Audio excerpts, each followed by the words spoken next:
I just got the Kamello mobile whiteboard, so let's check it out. So here's all the pieces it comes with. All right, so the first thing to do is to grab this vertical bar and then screw in the caster wheels right over here.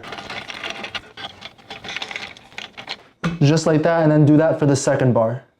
All right, now it's time to grab the vertical bar, and this is gonna be the one with no holes on it whatsoever, and this crossbar, and then make sure these holes are facing inwards, and we're gonna screw both of these in together with these B screws. And the same thing on the other side. All right, so now it's time to install this second crossbar with these two screw holes facing upwards, and there's gonna be 3 different options to install it at. Either all the way down here, here, or here, and since I want the highest setting for the board, I'm gonna install them right here. All right, now it's time to install this bar right under here, and we're gonna be using these E screws. And now on the top part of the bar, we can install this flipper right here. All right, now it's time to grab this round metal piece and attach it to the whiteboard itself right here, and we're gonna screw it in with these small E screws.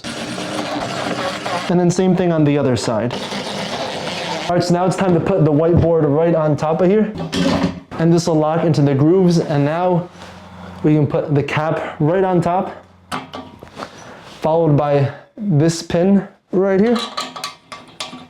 And the same thing on the other side. What I'm gonna do is to insert these rubber caps in the holes just like this, and then also this flip book cover right on top.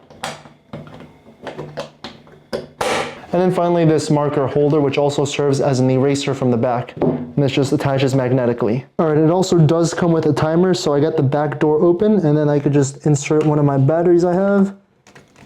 And the cap goes right back inside.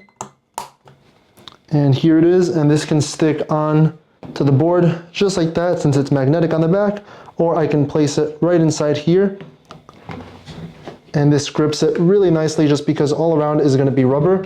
And another cool thing about this too is it does have this stand, so I can open it up just like this and then prop it on a table.